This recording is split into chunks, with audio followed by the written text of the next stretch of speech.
देह शिवावर मोहे हे शुभ कर्मन ते कबहू न डरूं। न डरूं अरिसो जब जाय लरूं। निश्चय कर अपनी जीत करूं। अरु सिक हो अपने ही मन को। एह लालच हौ गुण तौ उचरों। जब आव की औद निधान बने। अति ही रण में तब जूझ मरो।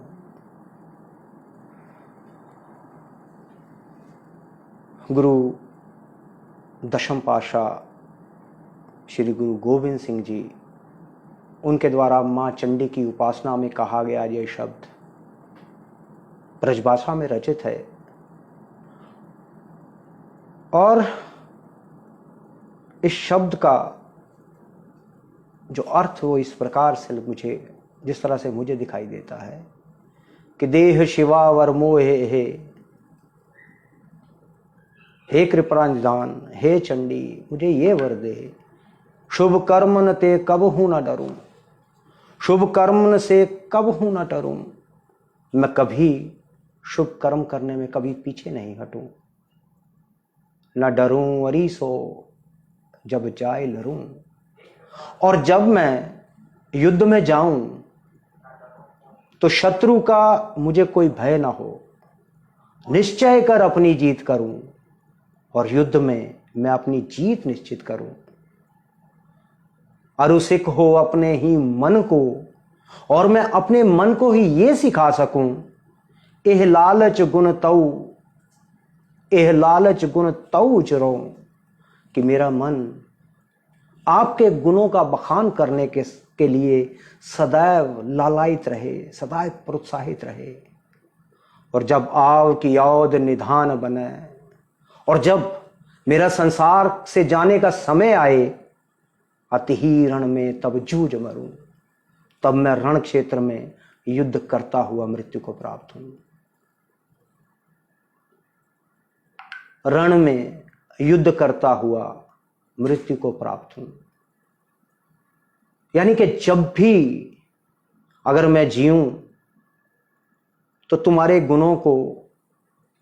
गुणों का बखान करते हुए जीऊं और जब मैं जाऊं तो रण क्षेत्र में युद्ध करता हुआ मृत्यु को प्राप्त करूं। दशम पिता श्री गुरु गोविंद सिंह जी महाराज, उनको आज उनके गुरु पर्व पर प्रणाम करता हुआ मैं आपको समर्पित करता हूं आज का आपका अपना विक्लेश हूं। मैं कहानियां सुनाता हूं, कहानियां सुनाऊंगा शो। मित्रों, आज का जो शो था, ये जब ये हफ्ता शुरू हुआ तो ऐसा लग रहा था मुझे कि ये बड़ा ऐतिहासिक इसको मैं करूंगा। बहुत से उतार चढ़ाव आ रहे थे। मैंने देश के प्रधानमंत्री जो मेरे पंजाब में आए थे, उनको यहां से रुष्ट होकर जाते हुए देखा तो मुझे लगा कि कुछ इस तरह से कहना चाहिए, कुछ ऐसी बातें करनी चाहिए, कुछ जो देश के या मेरे प्रदेश के माहौल को खराब करना चाहते हैं उनको एक आईना दिखाते हुए एक ऐसा शो करना चाहिए, एक ऐसा कुछ करना चाहिए कि जो कि मैं अपना बेस्ट आपको दे सकूं, अपने आप को आपको दर्शा सकूं। लेकिन फिर इतने वीडियोस, इतने सोशल मीडिया पर इतने, कोई डॉक्टर्ड है, कोई बना बनाया, कोई एक्चुअल है, कहीं में सिर फटे हुए। दोनों पार्टियों ने इस तरह की राजनीति खेली और सबने अपने तरीके से पूरी राजनीति खेली। लेकिन इस सब में कहीं ना कहीं मेरा पंजाब, कहीं ना कहीं मैं, कहीं ना कहीं मेरे जैसे कुछ लोग वो दुखी रह गए। वो उनके मन को ठेस पहुंची। तो मैंने भी वो इरादा त्याग दिया और आज गुरु पर्व भी था। आज का सारा दिन गुरु चरणों में लगाने की कोशिश की और शाम तक अपने आप को इस लेवल पे लेके आ सका कि आपके सामने हो जाऊं।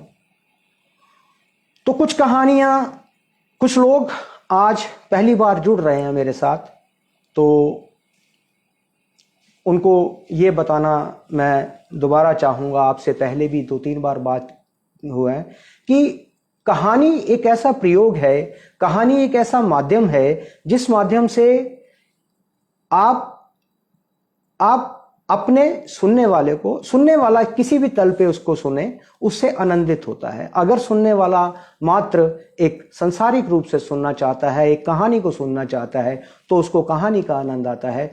अगर कुछ सुनने वाला कुछ आध्यात्मिक तौर के ऊपर उसको सुनना चाहता है, तो आध्यात्मिक तल के ऊपर वो सुने, वो उसको उस यात्रा का आनंद आ सकता है। तो इस तरह की कहानियां हमारे भारतीय इतिहास में कही जाती रही हैं, और इसी तरह से कहानी कहकर किसी भी बात को प्रोपगेट करने का, किसी भी बात को चलाने का, या अपने साहित्य को जिंदा रखने का एक माध्यम भारतीयता में था, भारतीय संस्कृति में था, या भारतीय जो शिक्षा पद्धति थी उसमें था।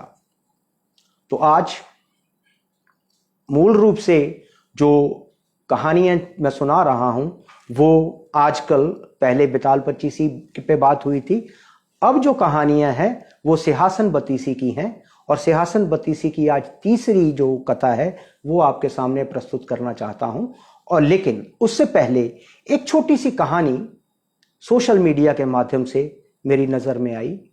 तो वो काफी दिनों से मेरी नजर में है, लेकिन आज लग रहा है कि एक उपयुक्त समय है उस पे बात करने का, और आज ये लग रहा है कि वो कहानी आपको शायद अच्छी लगेगी। तो वो कहानी आपके लिए प्रस्तुत करता हूं। सबसे पहले, रात्रि के अंतरिम प्रहर में एक बुझी हुई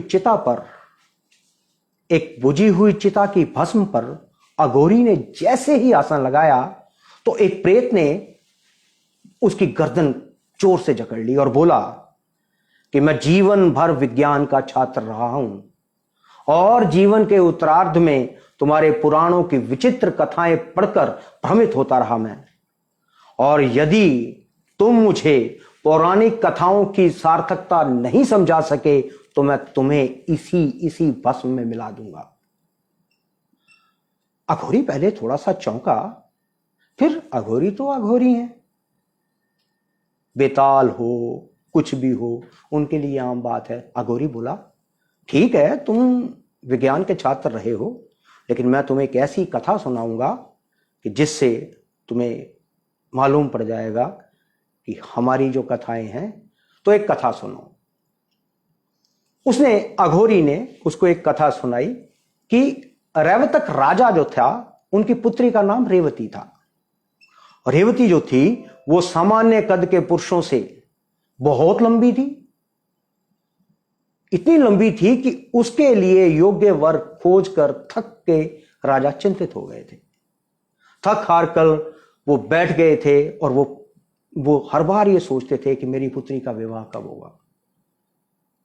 जब कोई यत्न नहीं रहा तो उन्होंने थक हार कर योग बल के द्वारा अपनी पुत्री को साथ लेकर ब्रह्मलोक में चले गए। वो राजा जब ब्रह्मलोक में पहुंचे तो वहां गंधर्वों का गायन समारोह चल रहा था। राजा ने उनको छेड़ना या उसको रोकना अच्छा नहीं समझा, और राजा ने गायन समाप्त होने तक की प्रतीक्षा की।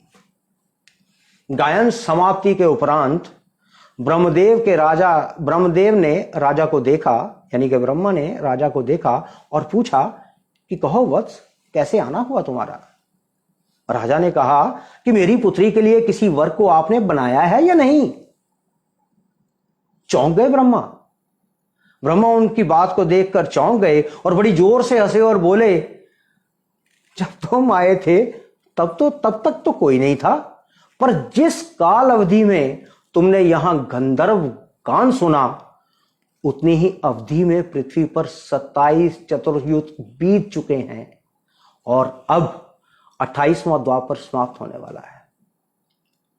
अब तुम वहां जाओ और कृष्ण के बड़े भाई बलराम से उसका विवाह कर दो। और यह भी अच्छा हुआ कि तुम अपनी बेटी रेवती को अपने साथ लेकर यहां पे आ गए, जिससे उसकी आयु नहीं बढ़ी।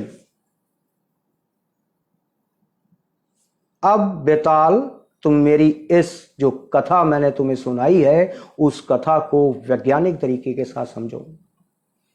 देखो, एक आर्थर सी क्लार्क उसने आइंस्टाइन की थ्योरी ऑफ रिलेटिविटी की व्यवस्था में एक पुस्तक लिखी है, मैन एंड स्पेस। ध्यान से सुनिए, मैन एंड स्पेस। उसमें उसने यह गणना की है कि यदि 10 वर्ष का बालक यदि प्रकाश की गति से चलने वाले वान पर बैठकर एंड्रोमेडा गैलेक्सी का एक चक्कर लगाए तो वापस आने पर उसकी आयु 66 वर्ष की होगी। ध्यान दीजिए कि अगर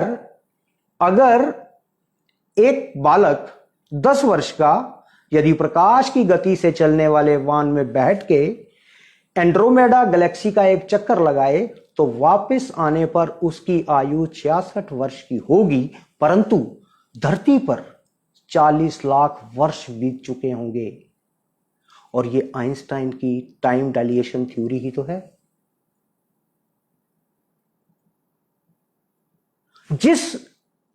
जिसके लिए जॉर्ज गैमो ने एक मजाकिया कविता लिखी थी कि there was a young girl name miss bright who could travel much faster than light, she departed one day in the Einstein way and came back the previous night. ये अघोरी से ये बातें सुनकर, ये अंग्रेजी में अघोरी की बातें सुनकर प्रेत सचमुच चकित रह गया और प्रेत बोला कि ये कथा नहीं है, ये एक पौराणिक विज्ञान है और हमारी सभ्यता इतनी अद्भुत रही है, इतनी अविश्वसनीय रही है और इतनी अलौकिक रही है, तभी तो आइंस्टाइन जैसे जो पुरुष हैं वो पुराणों को अपनी प्रेरणा मानते हैं। और अघोरी ये कहकर मुस्कुराता रहा और जो प्रेत था वो वायु में विलीन हो गया। तो देखिए, हम उस संस्कृति के, हमारी संस्कृति को, हमारी जो धरोहर है उस धरोहर को दबाया गया, हमारी कहानियों को बड़ी अजीब तरह से ये लोगों को दिखाया गया, लेकिन इसका मतलब ये नहीं है कि हमारी जो संस्कृति है उसमें दम नहीं है। बात सिर्फ खोजने की है। इस तरह की कहानियां और भी बहुत कुछ हैं, और भी बहुत सारी कहानियां हैं और कहा बगाहा मैं आपके लिए लेके आता रहूंगा। तब तक चलते हैं आज आपकी जो आज तीसरी पुतली जो है चंद्रकला।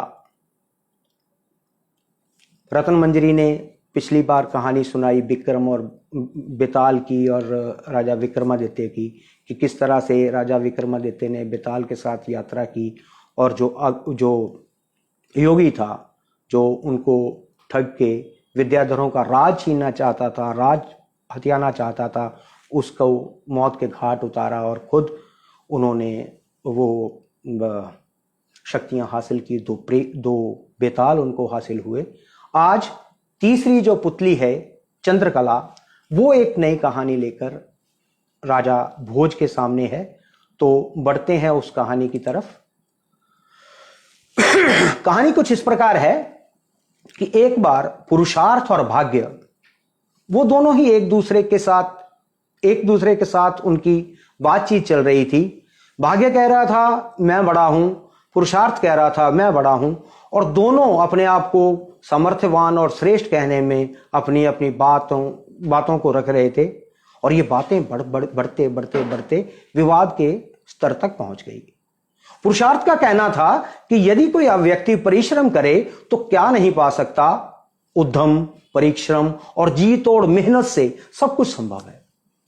वही भाग्य कहता था कि व्यक्ति मेहनत से सब कुछ प्राप्त तो कर सकता है, किंतु यदि उसके भाग्य में ये सब ना हो तो उसका उपभोग नहीं कर सकता। और यदि किसी भिखारी के भाग्य में राजयोग लिखा हो तो उसे राजा बनने से कोई नहीं रोक सकता। अतः दोनों ही मानव रूप धारण करके राजा विक्रमादित्य के दरबार में पहुंच गए। राजा विक्रमादित्य के दरबार में इसलिए पहुंच गए कि उस वक्त राजा विक्रमादित्य एक न्याय का दूसरा विकल्प बनते चले जा रहे थे, विकल्प बन चुके थे। और दरबार में पहुंचकर उन्होंने राजा विक्रमादित्य का अभिवादन किया। तत्पश्चात उन्होंने ये बताया कि वो यहां किस निमित्त यहां उपस्थित हुए हैं। और राजा ने ध्यान पूर्वक उन दोनों का पक्ष सुना और पक्ष सुनने के बाद थोड़ी देर मौन हो गए राजा विक्रमादित्य, और उन्होंने कहा कि मुझे इस सब के लिए 6 महीने का समय दिया जाए। पुरुषार्थ और भाग्य के जाने के पश्चात महाराजा विक्रमादित्य ने बहुत सोच विचार किया, किंतु बहुत सोच विचार करने के बाद भी वो एक निष्कर्ष तक नहीं पहुंच पाए। तब उन्होंने सोचा कि यदि वो नागरिकों के बीच घूम फिर कर प्रयास करें तो इस समस्या का समाधान अवश्य ढूंढ लेंगे। कुछ दिनों उन्होंने अपने राज्य में साधारण नागरिक का वेश धरा और अपने राज्य में घूमने लगे। 10-15 दिन वो घूमे, लेकिन उनको तब भी कोई निष्कर्ष नहीं मिल पाया था। तत्पश्चात उन्होंने एक साधारण नागरिक का वेश बदलकर दूसरे राज्य में जाकर एक व्यापारी के यहां नौकरी के लिए प्रार्थना की। व्यापारी द्वारा उनकी योग्यता पूछे जाने पर विक्रमादित्य ने कहा कि श्रीमान, मैं प्रत्येक उस कार्य को कर सकता हूं जिसे कोई दूसरा नहीं कर सकता। वाक्य चातुर्य से प्रभावित होकर उस व्यापारी ने उनको नौकरी पर रख दिया। कुछ रोज बाद व्यापारी अपना बहुत सा सामान और नौकरों और कुछ और व्यापारियों के साथ विदेश यात्रा पर निकल गया। विक्रमादित्य को भी उन्होंने अपने साथ ले लिया। जहाज समुद्र में कुछ दूरी पर ही पहुंचा था कि एक भीषण तूफान की चपेट में आ गया। जहाज पर चढ़े हुए सारे व्यापारी और सारे मुसाफिर, उन सब का कलेजा मुंह की तरफ आ गया। बहुत भयंकर तूफान था, लेकिन किसी तरह एक टापू के किनारे पर जहाज को सहारा मिल गया, उसको किनारा मिल गया और वहीं लंगर डाल दिया गया।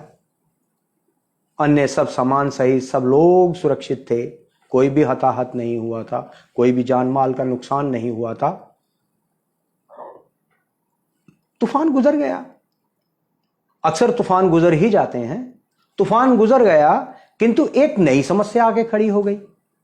जहाज का जो लंगर था वो किसी चीज में फंस गया, जो काफी मेहनत मशक्कत करने के बाद में उठाया नहीं जा पा रहा था।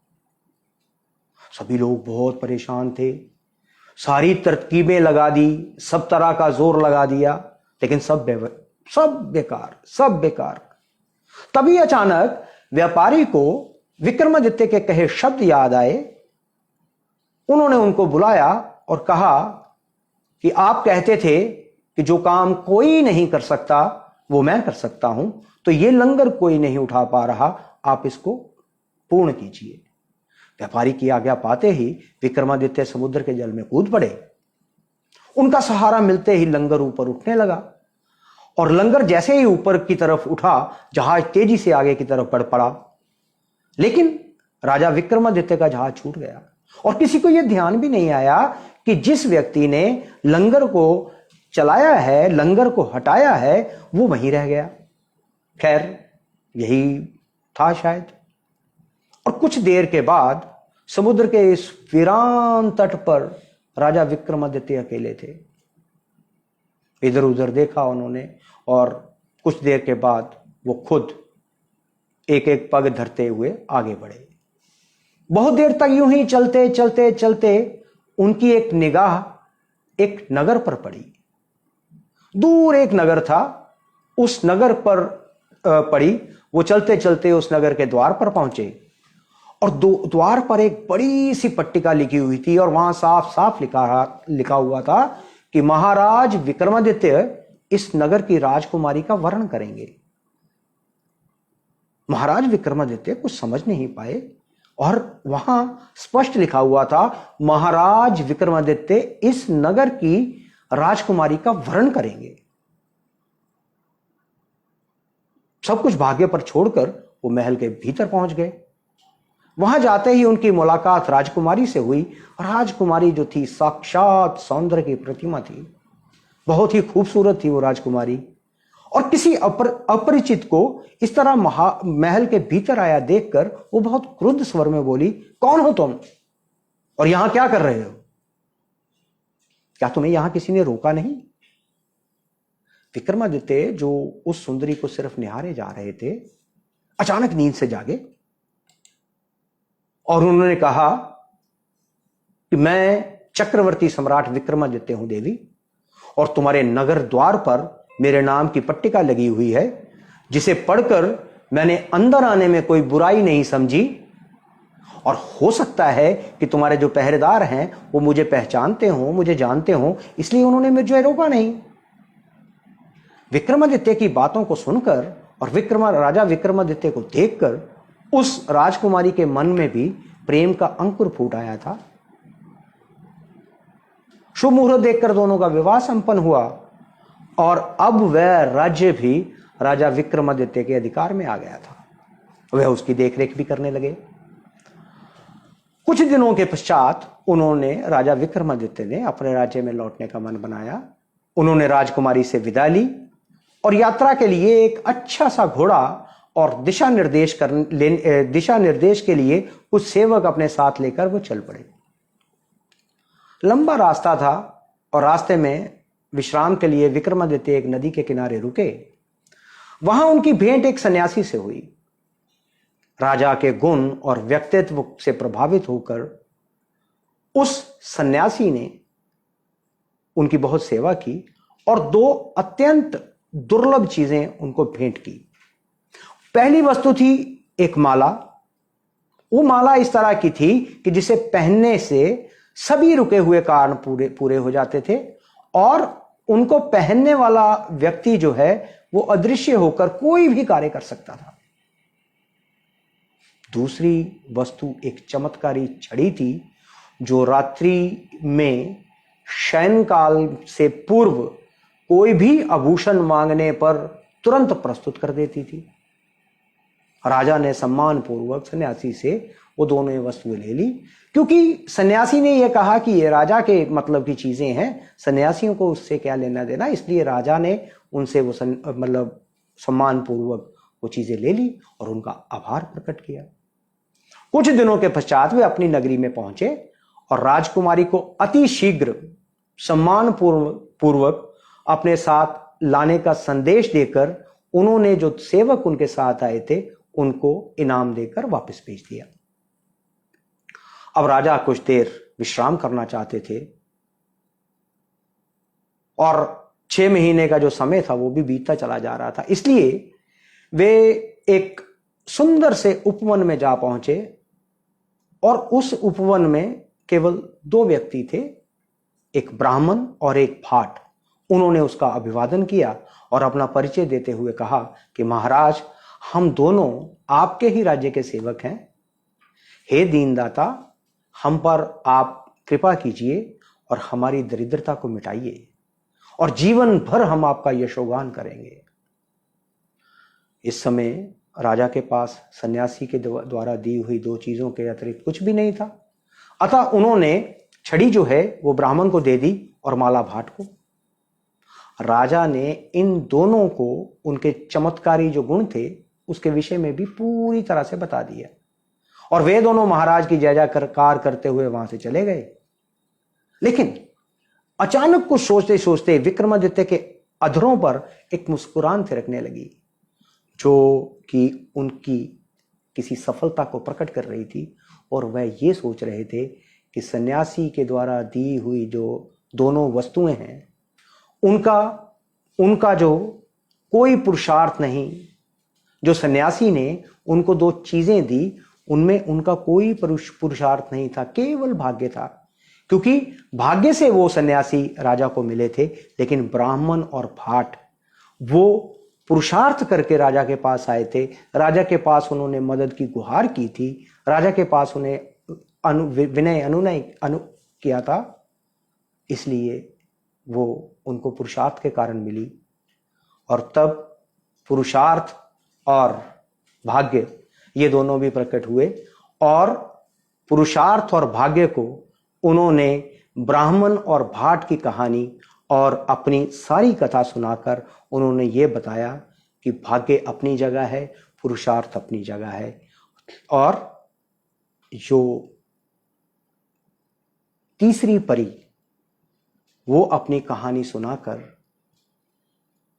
राजा भोज को अपनी कहानी सुनाकर उस सिंहासन से उड़ गई और राजा को एक और सबक मिल गया कि किस तरह से जब समस्याएं अटकती हैं तब उनका समाधान किस तरह से ये। तो ये तीसरी जो कथा है, तीसरी परी की जो कथा थी चंद्रकला की, ये सिखाती है कि भाग्य अपनी जगह है, पुरुषार्थ अपनी जगह है। दोनों चीजें हम लगातार पुरुषार्थ भी करते रहें, भाग्य अपना काम करेगा, पुरुषार्थ अपना काम करेगा।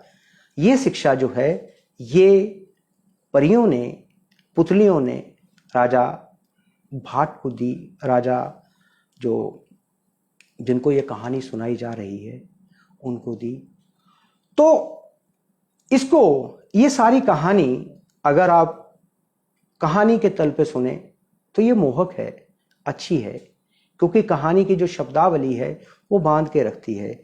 लेकिन एक सीकर के लिए, एक जो यात्री है, जो आध्यात्मिक यात्रा का यात्री है, उसके लिए ये कहानी इस तरह से हो सकती है कि आप अपना ध्यान करते रहें, भाग्य अपना समय, जब भाग्य आएगा तब आपको आपकी यात्रा में साथी मिलेंगे तो यात्रा और आगे चलेगी। तो इसी तरह से ये कहानी है। बस अगले हफ्ते फिर इसी तरह की कहानी के साथ आऊँगा, क्योंकि विकलेश हूँ, मैं कहानियाँ सुनाता हूँ, कहानियाँ सुनाऊँगा।